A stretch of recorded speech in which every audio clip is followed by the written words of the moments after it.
하나님 말씀은 누가복음 9장 18절에서 27절까지입니다.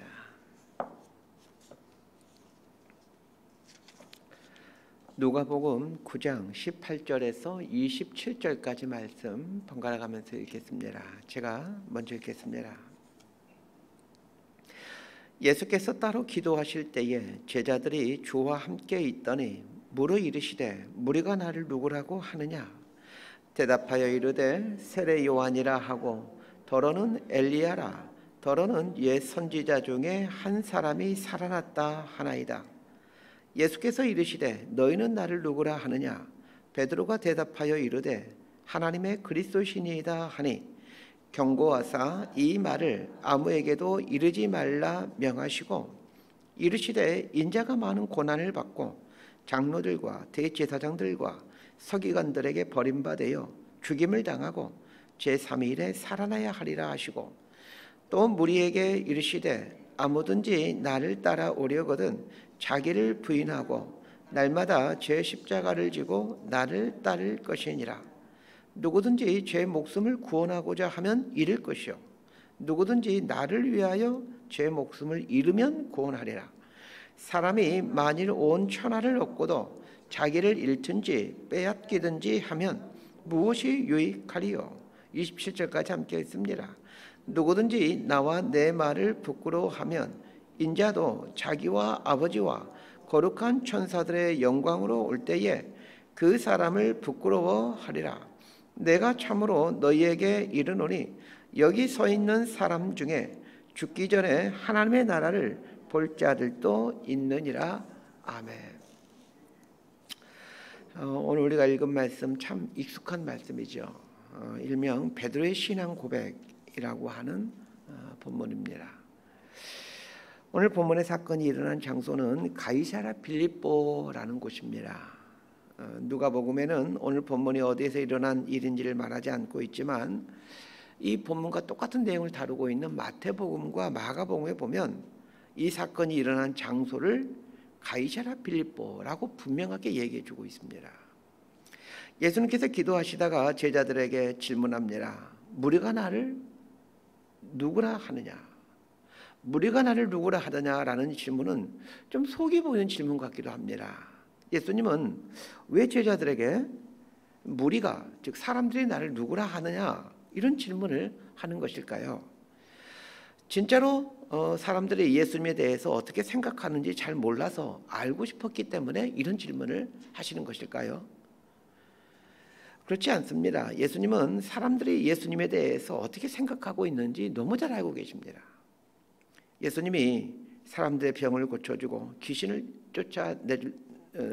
쫓아줄 때 사람들이 예수님에 대해서 어떤 고백들을 하고 있는지 예수님 너무 잘 알고 계십니다. 그럼에도 불구하고 예수님은 무리가 나를 누구라고 하느냐? 사람들이 나를 누구라고 하느냐? 이렇게 질문한 것은 아주 중요한 의도가 있기 때문에 그렇습니다. 자, 그 의도가 무엇인지 20절을 보도록 합니다. 20절 말씀 함께 읽습니다. 시작. 예수께서 이르시되 너희는 나를 누구라 하느냐? 베드로가 대답하여 이르되 하나님의 그리스도시니이다 하니. 예수님은 제자들이 예수님에 대해서 누구라고 생각하고 있는지 정말로 알고 싶으셔서 이제 워밍업으로 사람들이 나를 누구라 하느냐, 무리가 나를 누구라 하느냐 이렇게 질문하신 것입니다. 그런데 왜 갑자기 예수님은 너희들은 나를 누구라고 생각하느냐 이런 이상한 질문을 하시는 것일까요? 자, 서두에서 이 사건이 일어난 장소가 어디인지에 대해서 말씀드렸습니다. 이 사건이 일어난 장소는 가이사랴 빌립보라는 곳입니다. 가이사랴 빌립보라는 도시는 그 이름에서도 많은 걸 유추할 수가 있습니다.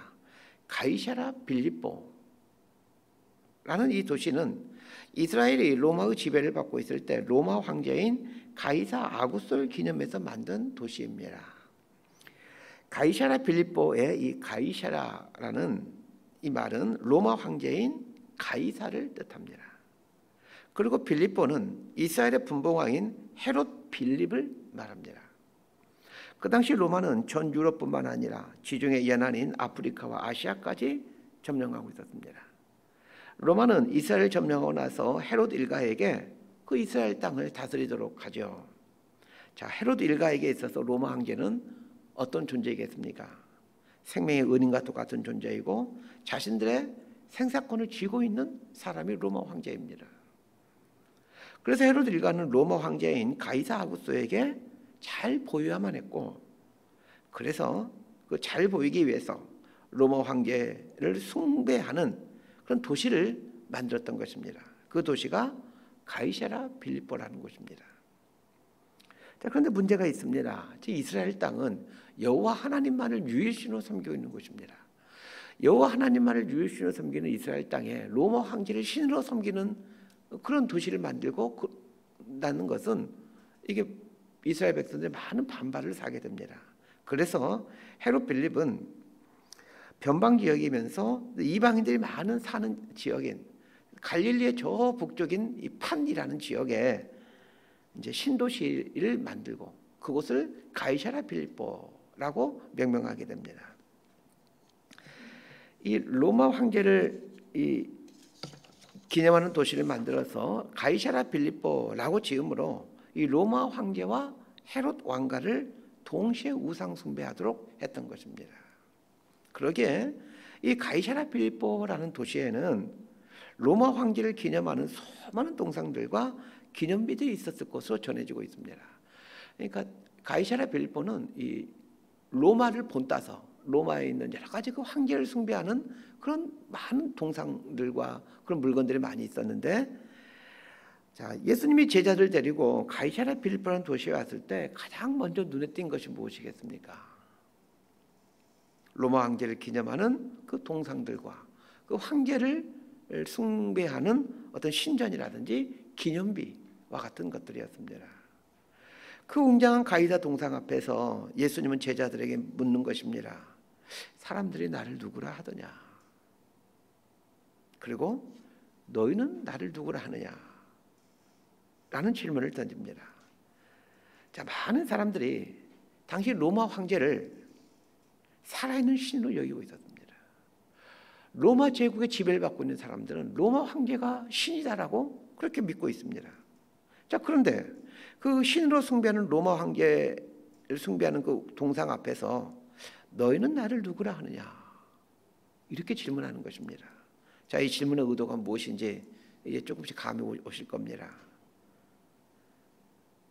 이 말은 내가 왕이냐 저 로마 황제 가이사가 왕이냐를 묻는 것입니다. 만약 지금 시대에 예수님이 질문하신다면 어떻게 질문하실까요? 아마 이렇게 질문할 겁니다. 큰 많은 돈을 딱 앞에 놔두고 너희는 나를 누구라 하느냐? 이 말은 무슨 말입니까? 돈이 너의 주인이냐? 내가 너의 주인이냐? 라는 질문인 것입니다. 사람들이 나를 누구라 하느냐라는 예수님의 질문에 제자들은 세례 요한이라고 하기도 하고 엘리야라고 합니다. 이렇게 답변합니다. 세례 요한은 예수님 당시에 엄청난 영향력을 갖고 있는 선지자였고 설교가였습니다. 그러나 세례 요한은 예수님이 공생이 시작한 지 얼마 되지 않아 처형을 당하죠. 사람들은 예수님이 다시 살아난 세례 요한이다 라고 말을 합니다. 사람들의 말처럼 예수님은 정말로 탁월한 설교가이셨습니다. 그러나 예수님은 세례 요한이 아닙니다. 예수님에 대한 그릇된 이해는 이 당시에만 있었던 것이 아닙니다. 오늘날도 마찬가지입니다. 예수를 아는 사람들이 예수님을 제대로 알지 못하고 일부만 알고 있습니다. 위대한 사상가이다라고, 위대한 성자라고 말을 하는 사람들이 있습니다. 그렇습니다. 예수님은 위대한 사상가이기도 하고 위대한 성자이기도 하죠. 그러나 정확한 말은 아닙니다. 예수님을 세례 요한이라고 말하는 사람들도 있었지만 사람들은 구약 성경에 엘리야입니다 라고 말하는 사람들도 있었습니다. 엘리야는 선지자를 대표하는 사람으로 능력의 선지자입니다. 예수님은 엄청난 능력을 행했던 것이 사실입니다. 엘리야 선지자하고는 비교할 수 없는 많은 능력을 행했습니다. 예수님이 행했던 능력을 하늘 두루마리 삼고 바다를 먹는 사람아도 다 기록할 수 없다라고 얘기하고 있습니다.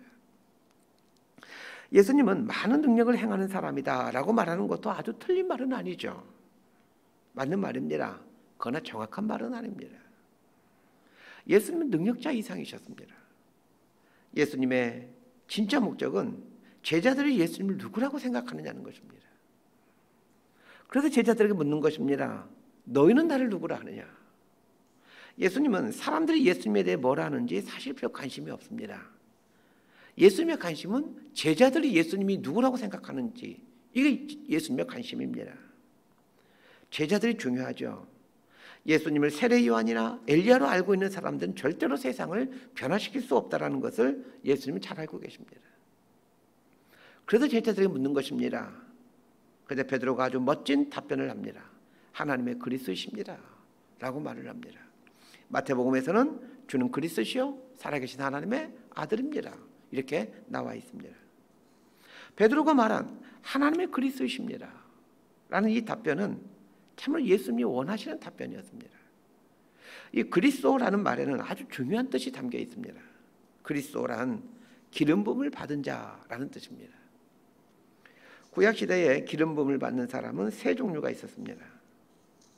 왕, 제사장, 선지자, 이렇게 세 부류의 사람들이 기름 부음을 받습니다. 하나님의 그리스도이십니다 라는 말은 예수님은 하나님으로부터 오신 저의 왕이십니다 라는 뜻입니다. 또한 예수님은 하나님이 세우신, 하나님이 보내신 저의 제사장입니다 라는 말이고, 예수님은 하나님이 우리에게 보내신 선지자입니다 라는 말입니다. 예수님이 왕이다 라는 말은 예수님이 내 인생의 주인이십니다 라는 뜻입니다. 예수님을 제대로 믿는 사람은 예수님이 내 삶의 주인임을 인정해 드립니다.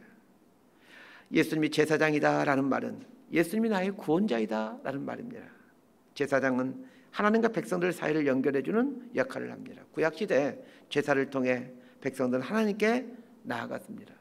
이 다리를 놓는 사람, 이 제사장입니다. 하나님과 이스라엘 백성들 간에 다리를 놓아서 이스라엘 백성들이 하나님 앞에로 갈 수 있도록 해주는 역할을 하는 사람이 제사장입니다. 예수님이 제사장이다라는 말은 하나님께 나아갈 수 있도록 해주시는 분이시다라는 뜻입니다. 우리가 통상 구원을 가리켜서 하나님과의 관계가 회복된 것을 구원이라고 설명을 합니다. 하나님과 단절된 관계를 회복시키는 길은 제사장인 예수 그리스도를 통해서만이 가능합니다. 그런데 제사장이 백성들을 대신해서 하나님께 나아갈 때 반드시 해야 될 일이죠. 구약 성경에서 반복해서 나오는 내용이 어떤 내용입니까? 제물을 잡아서 하나님께 나아가는 것입니다. 예수님은 자기 스스로를 제물로 드리심으로 우리의 대제사장이 되십니다. 예수님이 선지자이다라는 말은 하나님의 보냄을 받아 하나님의 말씀을 전하는 분이다라는 말입니다. 사람에게서 나신 분이 아니라 하나님에게서 오신 분이다라는 얘기입니다. 자, 여러분에게 있어서 예수님은 왕이시고 또 나를 구원시키는 구원자이십니까? 그걸 믿고 있다라면 구원받은 하나님의 백성들이죠. 예수님이 나의 왕이시다, 예수님이 나의 구원자이시다, 이걸 믿고 고백하는 사람들을 그리스도인 이렇게 부릅니다. 교회를 다니는 사람들 그리스도인이라 말하지 않고 예수님을 왕으로 여기고 살아가는 사람들, 예수님을 내 삶의 구원자로 인정하고 예수님을 섬기는 사람들, 이 사람들이 그리스도인들입니다. 자, 22절 말씀을 함께 읽겠습니다. 시작. 이르시되 인자가 많은 고난을 받고 장로들과 대제사장들과 서기관들에게 버림받아 죽임을 당하고 제3일에 살아나야 하리라 하시고, 예수님께서 처음으로 제자들에게 당신이 죽임을 당하게 된다라는 말씀을 하십니다. 자, 그런데 언제 이 말씀을 하시는 것입니까? 베드로의 신앙 고백을 들은 후에 예수님께서 당신의 죽음에 대해서 말씀하시더라는 것입니다. 그 전에는 예수님이 십자가에 달려 죽는다 이런 말을 한 번도 하신 적이 없습니다. 베드로가 당신은 하나님의 그리스도이십니다, 당신은 살아계신 하나님의 아들이십니다, 이 고백을 하고 나자 예수님은 당신의 죽음에 대해서 말씀하시기 시작하십니다. 왜 예수님은 그전까지 한 번도 십자가에 달려 죽는다는 말씀을 하지 않다가 베드로가 당신은 하나님의 그리스도이십니다, 이런 고백을 하자 십자가에 달려 죽게 된다는 말을 하는 것일까요? 예수님은 세상의 신으로 군림하고 있는 로마 황제의 동상이 곳곳에 세워있는 이 가이사랴 빌립보에서 가이사가 나의 왕이 아니라 예수님이 나의 왕입니다 라고 고백하는 제자들에게 진정한 왕이 가야 될 길을 대조적으로 보여주고 있는 것입니다. 세상의 왕인 가이사는 자기가 살기 위해 많은 사람을 죽여야만 했고 다른 사람들 위해 군림해야만 했습니다. 여러분, 로마 황제가 되기 위해서 얼마나 많은 사람을 죽였겠습니까? 그 많은 식민지 땅을 정복하기 위해서 얼마나 수많은 사람을 죽여야만 했겠습니까? 로마는 이 로마 제국을 이루기 위해서 수많은 나라와 수많은 사람들을 죽여야만 했습니다. 그리고 수많은 사람들로부터 재산을 약탈해야만 했습니다. 이렇게 해서 세워진 나라가 로마 제국입니다. 그리고 이것이 세상의 왕이 되는 비결입니다. 세상에서 왕은 다 이런 식으로 되는 겁니다. 그러나 진정한 왕, 진정한 그리스도는 세상을 위하여 자신을 내어주는 사람입니다. 예수님은 가이사랴 빌립보에서 십자가에 대한 죽음을 예고하면서 제자된 그리스도인들이 살아가야 될 삶의 방식을 말씀해주고 있는 겁니다. 예수를 왕으로 모시고 살아가는 사람들은 세상의 방식으로 왕이 되어서는 안 된다는 것입니다. 세상의 방식으로 살아서는 안 된다는 얘기입니다. 진정한 예수의 제자는, 진짜 그리스도인은 세상을 다스리기 위해서 살아가는 사람들이 아니라 세상을 위해서 자신을 내어주는 사람들이라는 말입니다. 예수님은 제자들에게 모든 사람들이 신을 추앙하는 가이사 아구스의 동상 앞에서 가이사처럼 되어가는 것을 인생의 목적으로 삼지 말고 너희들의 입으로 고백한 주님이 그리스도이십니다. 이 고백처럼 그 예수의 방식으로 세상을 살아가라 라고 설교하고 있는 것입니다. 이런 삶을 살아가는 사람들이 그리스도인들입니다. 삶의 잣대를 또 삶의 목표를 어디에 두고 살고 계십니까? 그 출세한 가이사 황제가 걸어갔던 길에 두고 있습니까? 아니면 십자가에 달려 죽으신 예수 그리스도의 길에 두고 있으십니까? 중요한 것은 가이사 황제를 기념했던 그 동상들은 로마 제국이 망하면서 모두 다 흔적도 없이 사라져버렸다는 것입니다.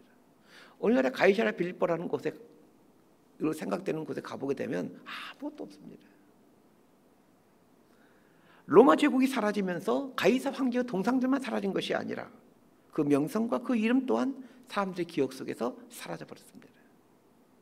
그러나 예수님이 나의 왕이십니다 라고 고백하며 이 황제의 길이 아닌 예수 그리스도의 길을 갔던 이 베드로의 이름은, 제자들의 이름은 2000년 지난 우리들에게도 위대한 신앙의 모델로 살아있는 것입니다.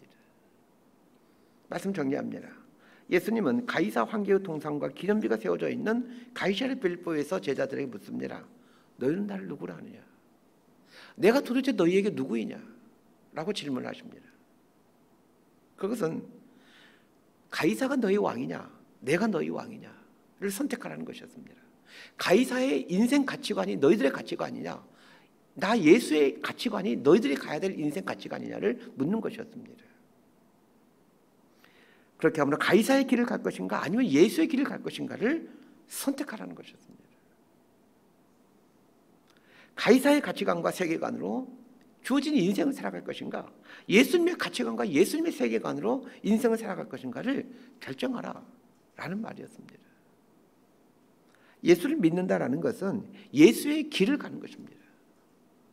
예수님을 나의 왕, 나의 구원자로 고백한다라는 것은 예수님이 가신 십자가의 길을 간다라는 말입니다. 예수님이 가신 십자가의 길이 옳은 길이고 진리의 길이라는 것을 믿고 그 길을 가는 것, 그게 예수 믿는 것입니다. 전 저와 여러분이 예수님을 진정한 나의 왕으로 구원자로 믿을 수 있게 되기를 바랍니다. 거기서 그치지 않고 그 예수님이 가신 길, 십자가의 길이 내가 가야 될 길임을 알고 그 길을 걸어갈 수 있게 되기를 진심으로 소망하고 축복합니다. 기도하겠습니다. 하나님 아버지, 세상은 가이사의 길이 옳은 길이야 여기며 그 가이사의 길을 걸어가고 있습니다. 이런 세상 속에서 가이사의 길이 우리가 가야 될 길이 아니라 예수님이 가신 십자가의 길이 진리의 길이고 옳은 길이라 믿으며 그 길을 가고자 할 때 갈등이 될 때가 많습니다. 예수님을 믿으면서도 가이사의 길을 가고 싶어하는 이중성이 우리 안에 있음을 보게 됩니다.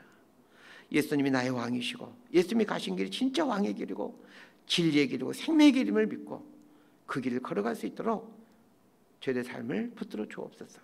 그래 가이사 길을 가고 있는 이 세상과 세상 사람들에게 참 생명, 참 진리를 알려주는 복된 삶을 살아가는 저희들이 되게 하여 주옵소서. 예수님 이름으로 기도드리옵나이다. 아멘. 기도하고